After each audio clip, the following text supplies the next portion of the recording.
Hi and welcome back to the Dishy Dad podcast. We have got a very special guest. We've talked about him a few times on the podcast. Jamie Robbins, men's coach, is on the podcast with me and Jay, and we couldn't be happier. Jamie is a men's coach for middle-aged men looking for direction in their life. So I can highly recommend you go over to his podcast and check out Safe Harbour. It's always an amazing listen.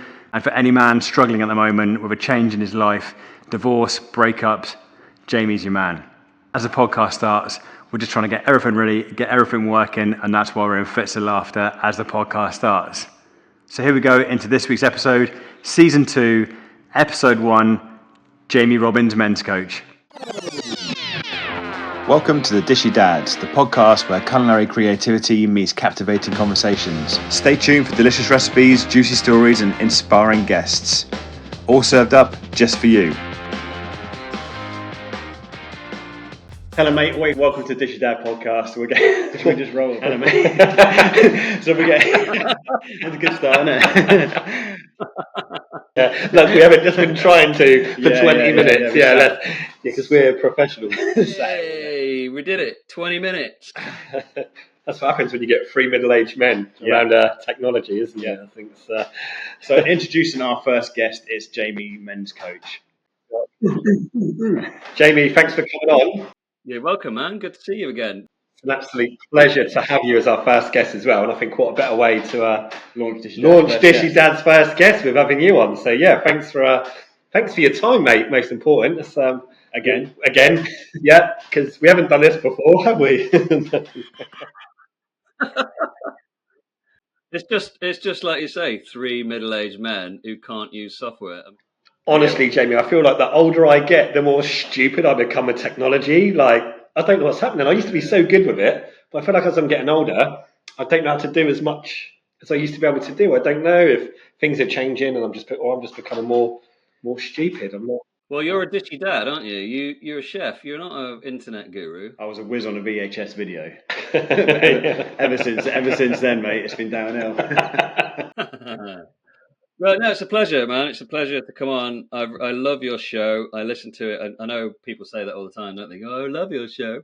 But I do actually love listening to it. I drove up to Nottingham to see my old man last week and listened to, I don't know which episode it was, but I was on it. You spoke about me recording our first episode, and then it didn't work out, did it? Because internet problems.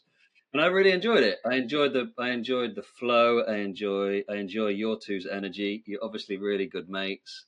You're really passionate about what you do, which is cooking and making amazing food, and your restaurant, cafe, all of it. It's great. And as a men's coach, it gives me great delight when I see anybody really, truly living their purpose, doing something that they're passionate about doing. It really lights me up, and I love it. Are we allowed to swear on it? Yeah. Yeah, you just looked at each other then. See the way we did it, like it's just a chef thing, isn't it? Yeah, I always hold back because my kids listen to it, and I've never sworn in front of my kids. So it's not for my kids, but they listen to it, so I'm always going to go. So I hold back, but yeah. Oh no. Yeah, well, I won't. No, I won't be effing and jeffing. I'm not like Gordon Ramsay or anybody like that. Yeah, but me and Phil on Safe Harbour on my podcast. We have a little bit of swearing, but it's not gratuitous swearing. I don't really like that. I don't think it's very becoming of men, to be honest, to swear effing this and effing that. It's not very cool, is it? I've got to say, I often agree with you there, Jamie. Natural. When it drops into natural conversations, it's okay, isn't it? Yeah. If it's passionate, if I'm talking with my coaching clients, a lot of men go, "Is it okay to swear?" And I go, "Fucking right, it's okay to swear." You're talking about something that's like you're igniting your life here. You're coming to work with me because you're fed up of being stuck, going around in circles, doing the same old thing. Of course, it's all right to fucking swear. It's like, bring it on, kind of energy. There he is. Let it out. There's the Jamie we know and love. Yeah. Well, that's the problem being a man. Being a man, sometimes you kind of pretend to be something else when you're like not. And I think that's what, for me, that's where kind of like I feel trapped in my own head when I'm trying to pretend to be someone else. So it's easily done. You spend a lot of men, me too, still, and I've been doing this work for 20 years, still get in my head and pretend to be a version of a classic example is turning up to an event or a party or like a meal out. And someone asked me this question when they coached me, and they said, when you turn up to an event, just check in with yourself before you walk through the door, like, what version of Jamie is arriving at this event? Yeah, not a happy one today. Do you know what, Jamie? You talking about passion and sparking. Is this a good way to kick off with? How did you sort of go from just another dad trying to survive to becoming a men's sort of coach? What sparked it for you? It's a good question. How did it start? How did I get into it, do you mean? Yeah, I saw your video the other day when you said that video the other day when you said you made that decision to be a coach, and then you couldn't afford it, then you went for it. Yeah, there was some training. I mean, it's a very long story. A short version is I hit a midlife, a quarter life moment. 27 years old I was. I was in Thailand traveling with my now ex-wife, and we were on a beach, sunset after sunset, and I just felt so sad and depressed. And it was my first ever experience of depression.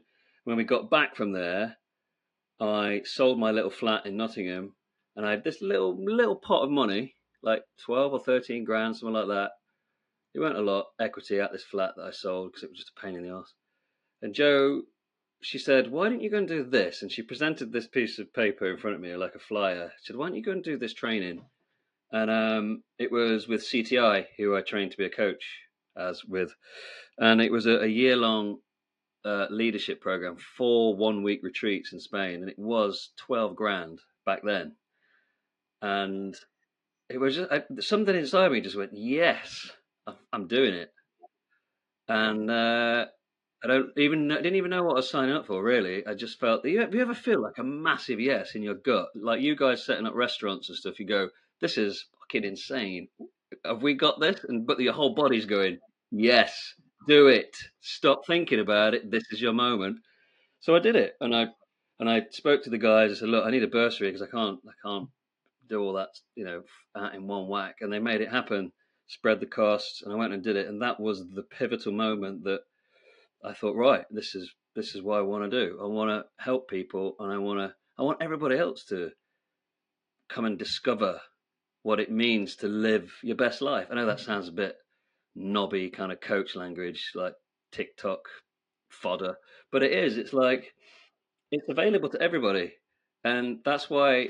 Like recently, I offered up some bursary places for people to come and work with me, because not everybody can afford to do it. But I don't want money to ever be a blocker for men to come and work and do this work. So that's what I did. I started to do that, and one thing led to another, and yeah, that's where it began. So what's the best way, do you think, to discover your core self, the real you? So it's like, when you go to an event, if you ever go to an event, to a party or a meal or something, it's like, what version of yourself is going to show up to that event? The version of me that used to show up was like the unconscious, or what I call the unconscious version of myself. So I would be really loud, trying to make everybody laugh, probably drink a bit too much, overcompensate, be like, oh God, who's this annoying twonk that's just showed up? But that was the version of myself who I thought everybody liked, funny, outgoing Jamie.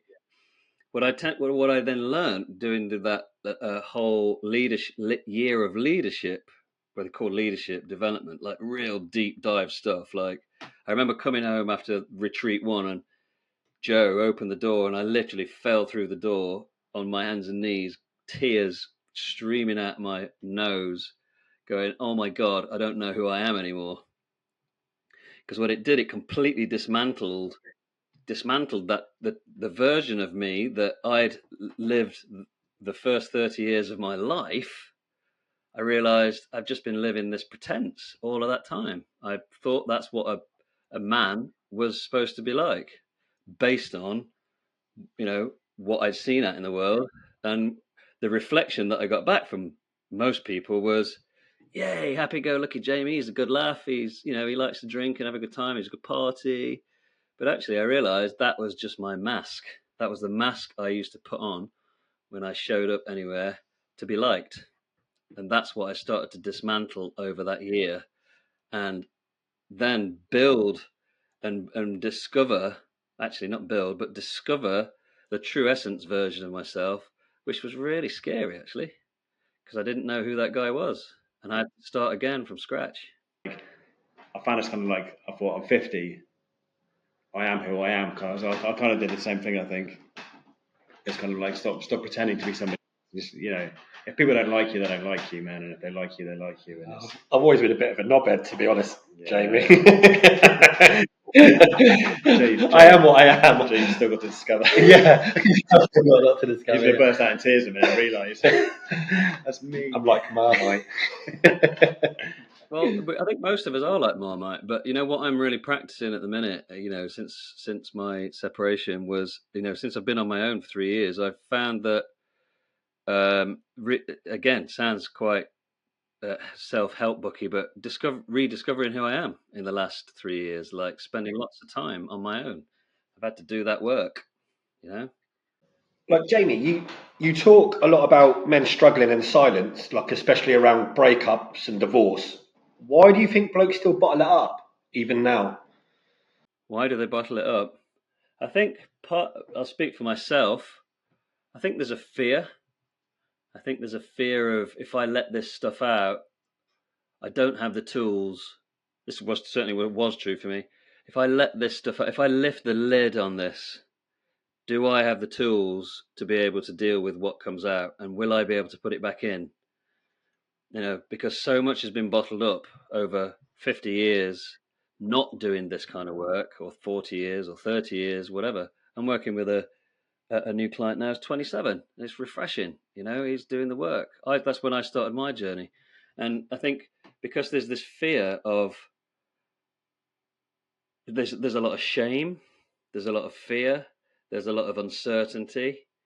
Do I have the tools to be able to deal with this? And I think that's where coaching comes in, and the work that I do with men. It's like, well, I teach men tools to be able to navigate and explore all of that internal emotional geography that's so alien to most men.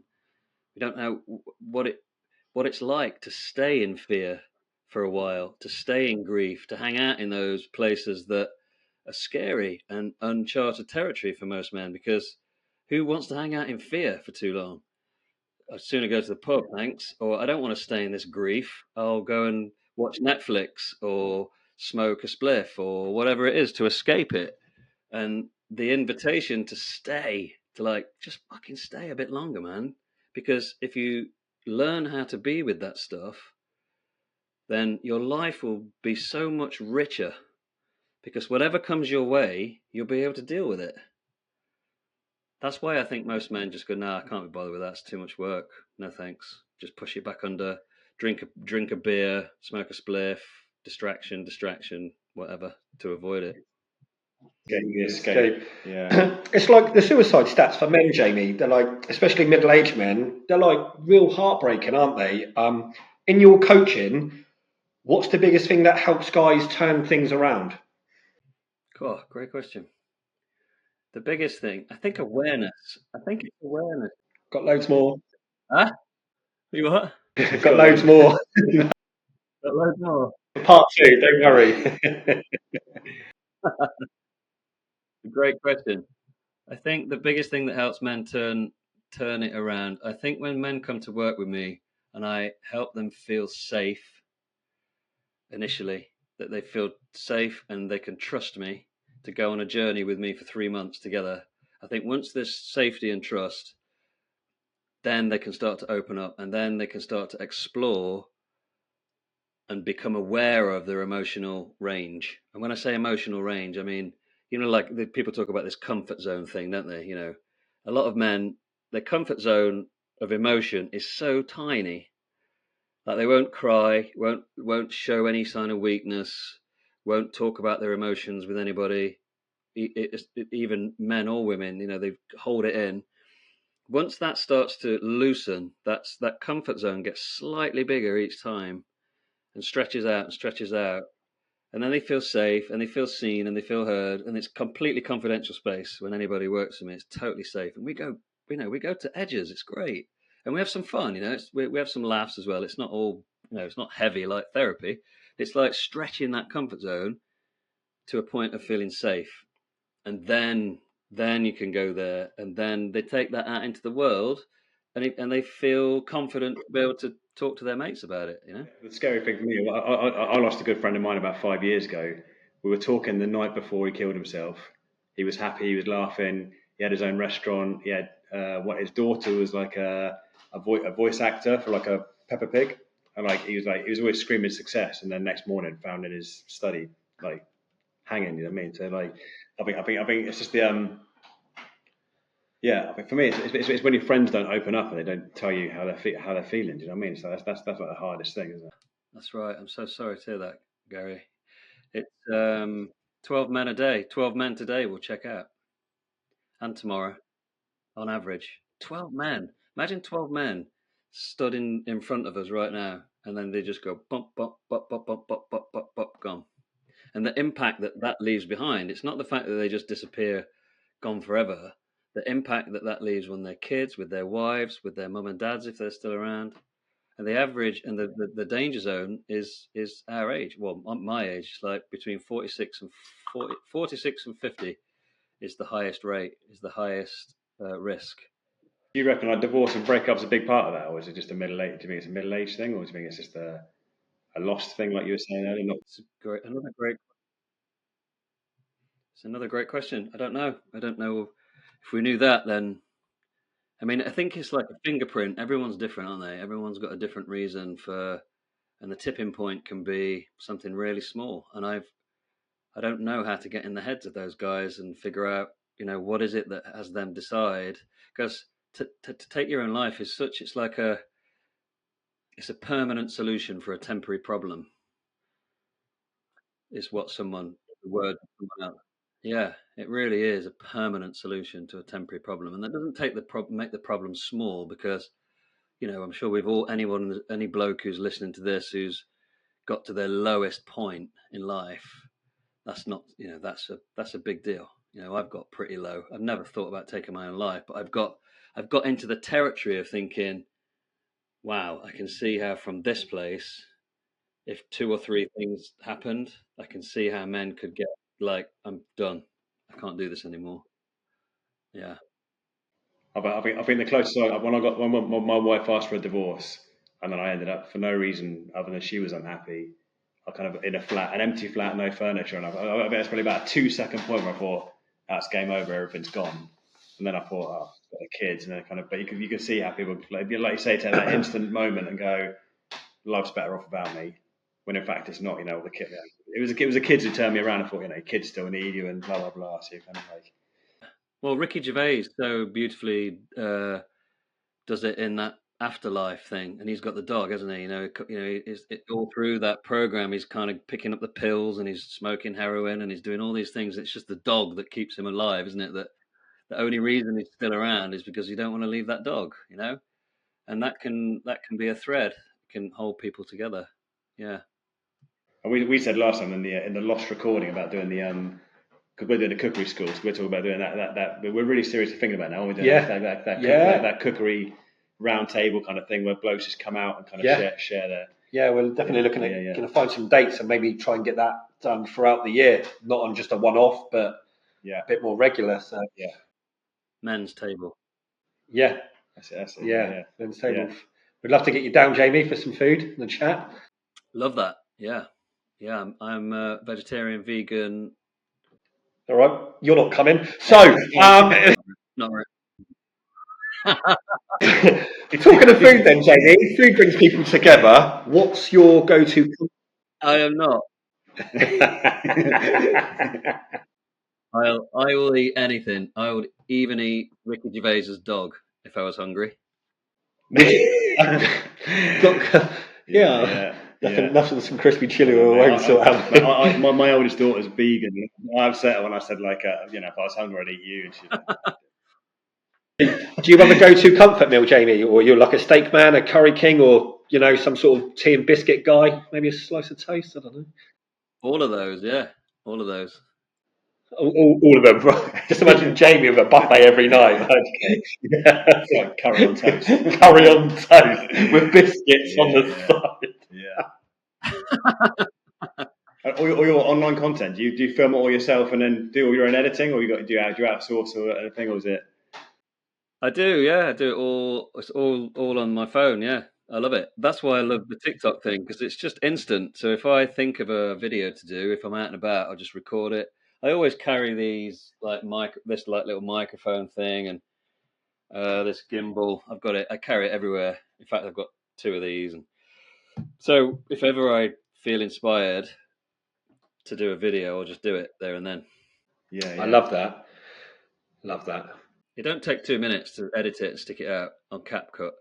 That's CapCut. If anybody wants to send me any money, CapCut. It's amazing. Another sponsor. I love that. So, Jamie, you work with blokes, obviously, after breakups and divorce. How can food, like cooking, even just looking after yourself in the kitchen, help rebuild confidence? How can cooking help me build confidence? You're asking the wrong guy about that. I mean, we are, we are what we eat, aren't we? I know if I eat shit food, I feel shit. If I drink too much alcohol, I feel shit. So I have to, we really monitor. It's not diet and drinking is not something that ever comes up in coaching, actually. Does exercise come up quite? Yeah, I mean, I did a video this morning. I put a video out when I was doing some cold water dipping and going for a run, and like the point of that video was, you don't have to go on a 5K run every day and eat amazing food. You'll see at the end of the video, I had a full English fry up after going for a run. Yeah, Did you? Love that. Love a full English. Can't beat a full English, can you? That's my go-to meal, full English. If I was on death row, that'd be it. Full English breakfast. Oh, death row meal. I don't know if this is the place to talk about death row meals, Jamie. We're trying to keep it upbeat here, mate. Come on. Yeah, it's true.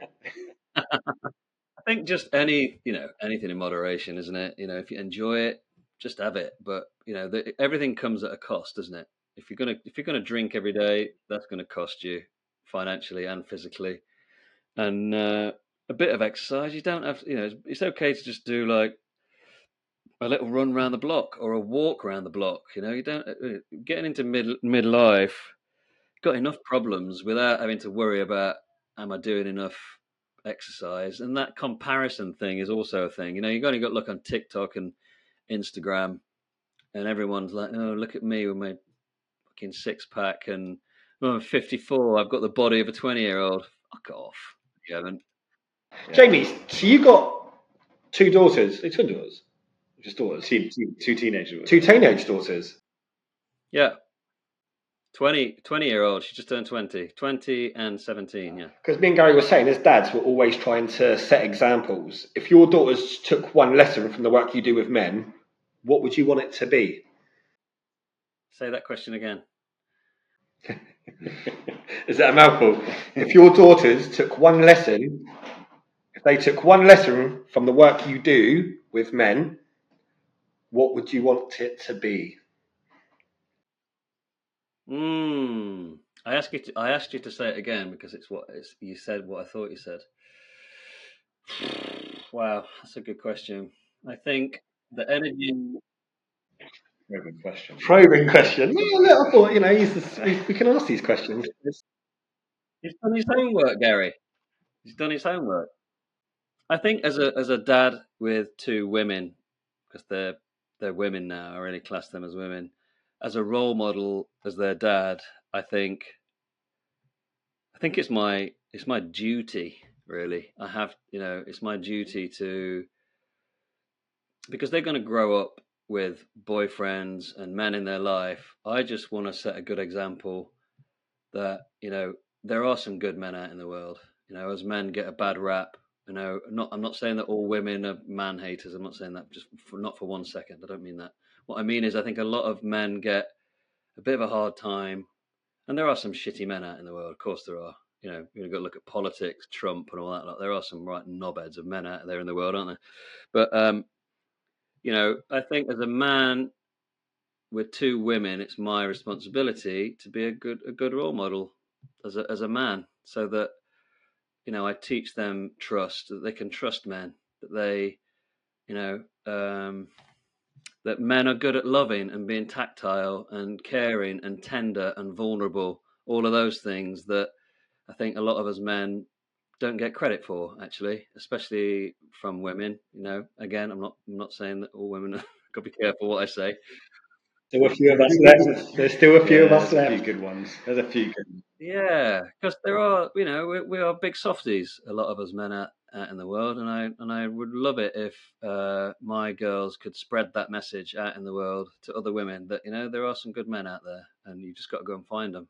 And the flip side to that is the only reason there are some not very nice men out in the world is because the circumstances and what's happened to them, and they've not had the training or the upbringing or the role models from other men. So, they're doing the best they can with the tools they have, a lot of these blokes, and they just are shitty men because they've not been brought up in a healthy way. They've not done the work, and the work is not available. We, as a society, we don't have rites of passage for young men, for example. What rite of passage do young men have in this country? Go out, get pissed, you know, go out on lads' boozy nights out, or go to Ayia Napa or wherever. You go to a tribe in Africa or places where there are rites of passage, you literally become a man by doing this thing. Climbing across the backs of a load of hippos or something, like risking your life or putting your hand in a glove full of killer ants, and like there are rites of passage. Same for women. If that was a thing in the UK, Sounds like me and Gary on a Friday night, if I'm honest. Yeah.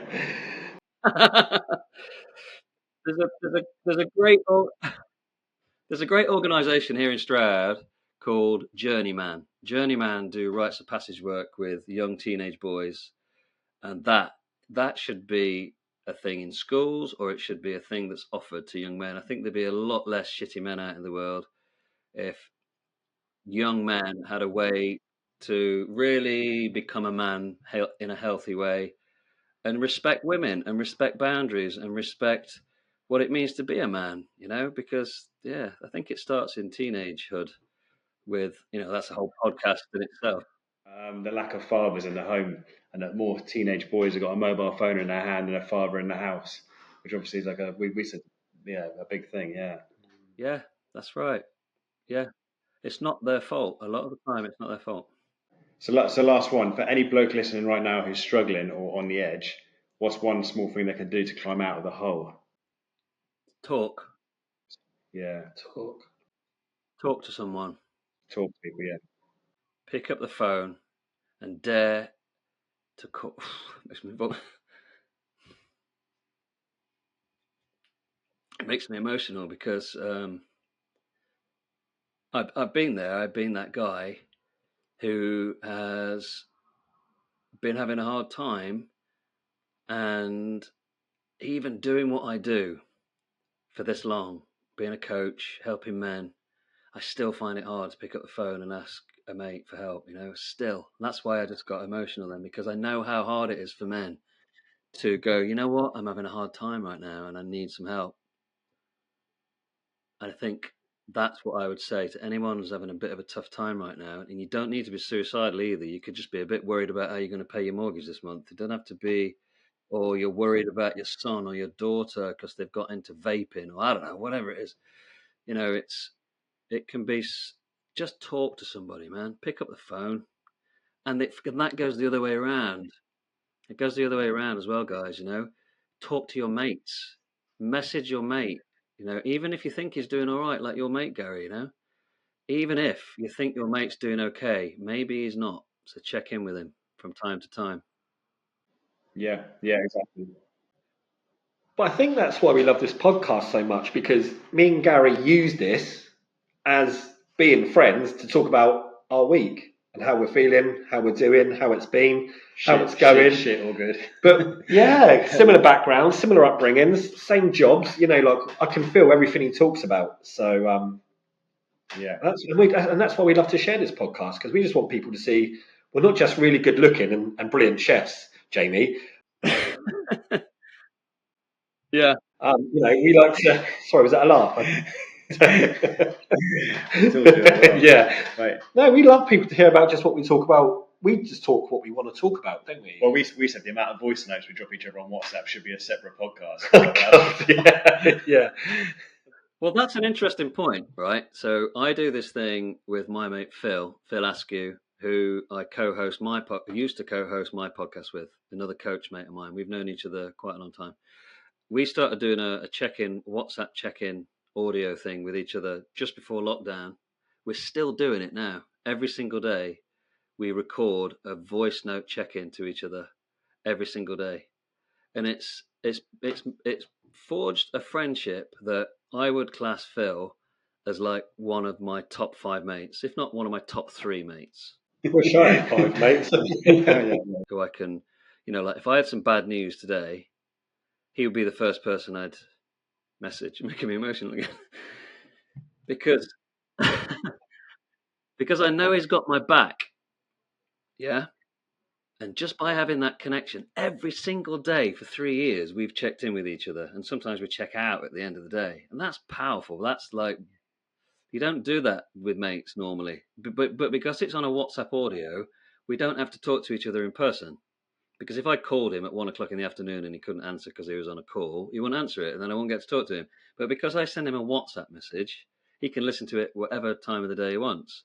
And we have this rule around not having to get back to each other straight away and stuff. So if anybody's listening to this and you go, that my mate, Tony or Paul or whoever he is, try it out with him. Just do it for 1 week as an experiment, and I guarantee you will carry on more than a week. You send each other, start with 5 minutes. This is the setup. Start with 5 minutes to start with, and you check in with each other with these 3 questions for yourself. How am I doing physically? How am I doing emotionally? And how am I doing spiritually? Now, spiritually, I mean like the feeling you get when you look at a sunset, or the feeling you get when your kid's riding their bike. That sort of nice, yummy feeling in your belly. That's spiritually, not necessarily God, unless you want it to be God. But it's like, how am I doing physically, emotionally, and spiritually? And then you press send, and you send it to your mate. He receives it, and he listens to it. And the important part is he doesn't try and fix or advise or anything like that. He'll just go, great, man, that's really good to hear. Or, that's hard, Gary. That sounds like that's really tough, the news that you heard today. Okay, this is how I'm doing. And then he checks in. How am I doing physically, emotionally, spiritually? And you just do that. You to and fro it like that for a week and redesign it however you want. If you want to make it more fun, more deeper, whichever way. So if you could do that, you'd cry when you send me your WhatsApp messages. I always cry, mate. I wish There's always a light. I hear it in his throat when he's talking. Yeah, I know. Oh yeah, the Disney movies make me cry more than anything else. Love a Disney movie, don't you? Well, I'll watch it. You're just like flicking through TikTok, and I saw a TikTok of 2 people singing Hallelujah, and I was out in the garden. My kids were like, "You're right, Dad." I was going, "I'll watch this." I was like, just sent me over the edge, man. Did it? That's a good sign. Yeah, no, it's good to get it out. Yeah, it's good to get it out, man. Yeah. Mate, it's good to have you on. Good to catch up. Fingers crossed it saves. Yeah, fingers crossed. If not, 3rd time lucky next week. Yeah. Weekly. Yeah, we're just going to turn up at your door, mate. Weekly check-in. Mate, thank you so much. Thanks for that, Jamie. Mate, you're always learning as well, aren't you? It's always great to hear other people's opinions on how they deal with things. So, yeah, thank you, mate. Really appreciate it. No, you're welcome, guys. Thanks so much. Speak to you soon. No worries, man. I love it. I love what you do. Keep doing what you're doing. Thanks, mate. We'll try. All right, take care, my friend. Speak to you soon, mate. See you, man. Bye. Take care. Bye-bye. Guys, thank you for listening to the Dishy Dad podcast today with me, Gary and Jay. Join us in next week's episode, and please feel free to drop us a comment on all major platforms.